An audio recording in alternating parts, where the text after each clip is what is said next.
When we talk about Arab invasion of India, we immediately think of Muhammad bin Qasim's campaign that eventually led to the conquest of Sindh by the Arabs.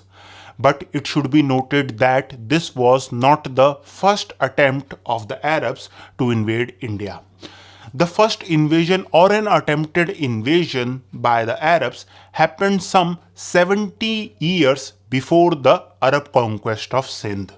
And in this video, we will talk about this first invasion. One of the main sources that we have to know about these invasion is the famous 9th century Arab historian Al-Baladhuri. In his Futuhu al-Baldan, Al-Baladhuri tells us that in these raids, the Arabs targeted 3 Indian ports, Debal, Tana and Baroz. Baladhuri tells us that the person who was responsible for these raids was an Arab commander named Uthman at-Takfi.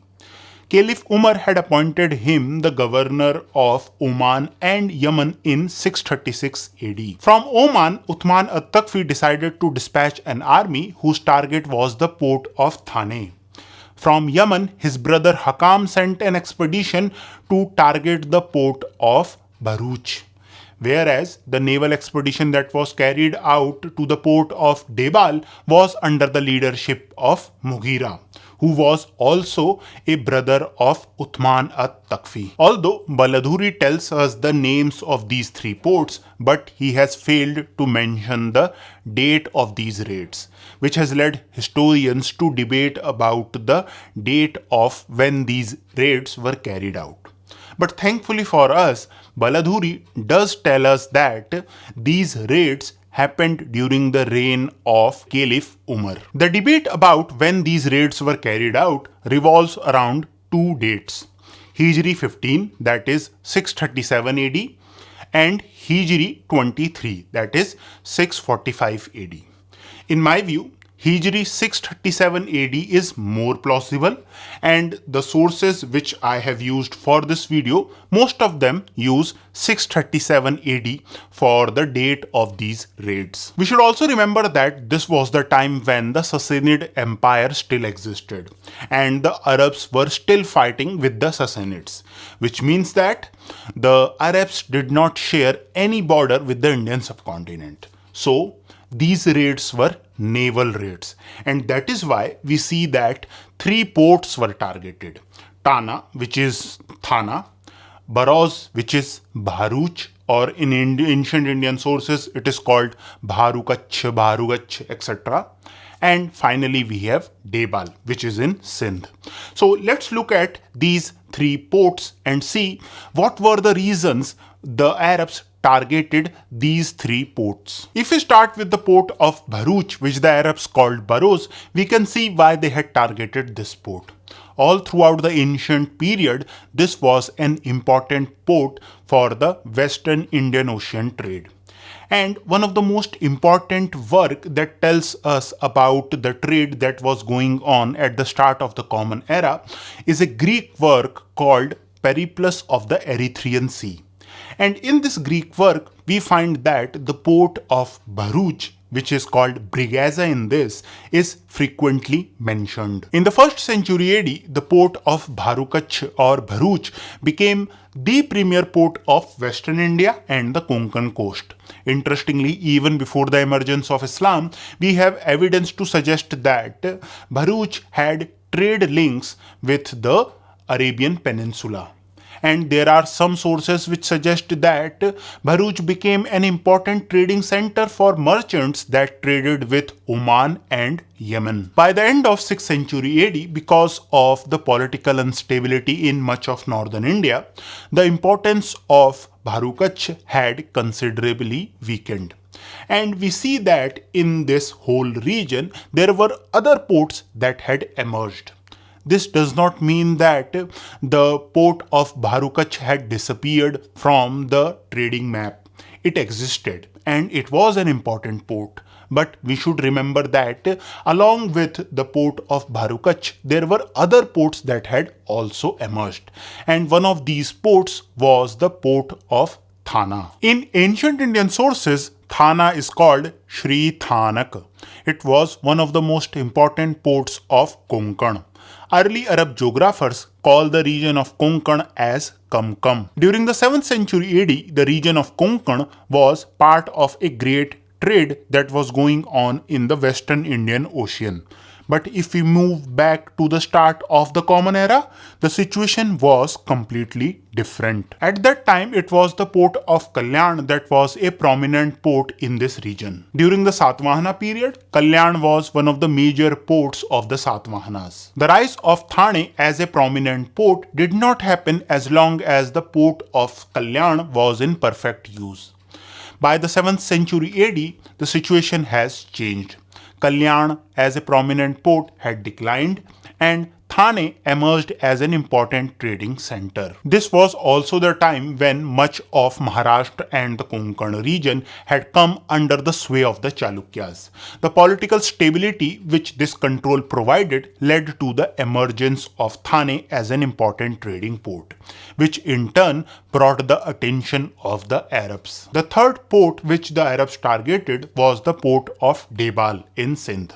Although there is a great debate about the exact location of Debal, but most scholars are of the opinion that the present Banbhor, which is located some 65 kilometers east of Karachi, was the ancient Debal. As a seaport, the port of Debal came into prominence in the 5th century AD, and by 7th century it had become the premier port for the kingdom of Sindh. This also explains why the port of Debal was targeted by the Arabs. Having discussed these three ports, now let's see what were the main reasons why this raid or invasion, whatever you might like to call it, were carried out. The first and the most plausible reason was the desire to collect some loot.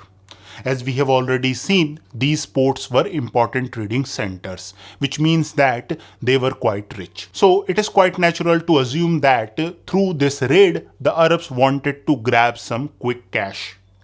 The second reason, which in my view is not so plausible, is the desire on the part of the Arabs to annex land. But a closer look at our sources, particularly the Arab source, tell us that these Indian ports provided help to the Persians that were still fighting the Arabs.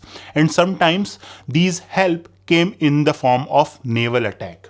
The Persians along with the Indians targeted Arab ports. So, some sources, particularly Arab sources, tell us that these raids were carried out to stop these naval attack. We should also remember that this was the first time when the Arabs decided to attack the Indian ports, but the Persian coast was constantly targeted by the Arabs. There are also some scholars who argue that one of the motivations behind this Arab raid was the desire to control piracy.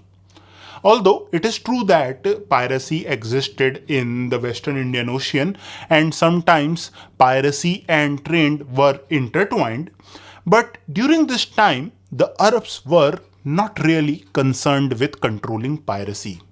Most of their attention was on the struggle with the Sassanids. We should also not think of these raids as expeditionary campaigns. These were small raids that employed small vessels. The Arabs that targeted the port of Debal, Thane and Bharuch were not part of an Arab navy. An Arab navy in the conventional sense did not exist at this time. The Arabs did not have access to large troop carriers or fighting vessels that could transport a substantial force from the Arab Peninsula to the Indian subcontinent. This most probably also explains why Baladhuri is silent on the results of the raids on Thane and Bharuch. But when it comes to the naval expedition to Debal, Baladhuri tells us that the Arab commander Mughira fought and defeated the enemy. But there is a problem in this description. If we look at Chachnama, which is a 13th century Persian text that talks about the Arab conquest of Sindh, here we are told about this naval expedition to Debal. And Chachnama does tell us that Mughira fought the battle with the governor of Debal, but the result was different. The governor of Debal not only defeated Mughira but also killed him. Because of the fact that our sources are not unanimous about the results of these raids, we find that the conclusions of historians also differ. If we look at the writings of historian R.C. Majumdar, he argues that the Arabs did not find any appreciable success in these raids, whereas historian Mohammad Ishaq argues that this raid was not a failure, as Arab sources do not mention any loss of life.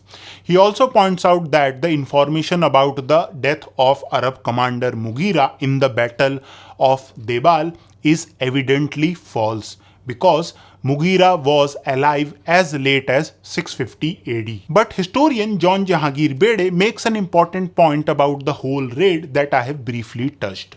He convincingly points out that this was not a massive military operation by the Arabs. These Arab raiders also did not have heavy siege artillery, which meant that attacking Indian fortifications was out of the question.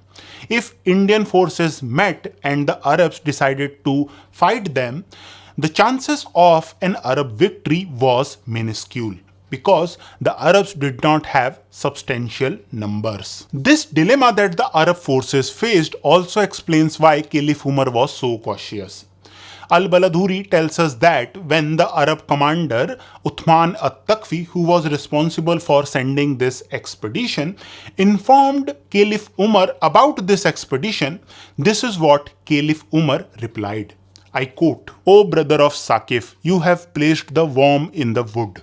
But I swear by God that if our men had been killed, I would have taken an equal number from your tribe." Even if historians debate about the result of this naval expedition, what is clear from this reply of Caliph Umar that this naval expedition to India was a risky affair. From now on, the Arabs will shift their attention away from naval expeditions and focus on land conquest.